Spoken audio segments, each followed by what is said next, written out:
Ето го. Как работи.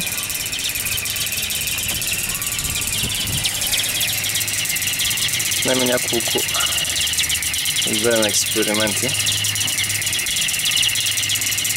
с различни болтове и с различни течности и с различни други неща. И се оказа, че първо пробвах с връх на електрожен, обаче не стана работата. Много голяма дупката.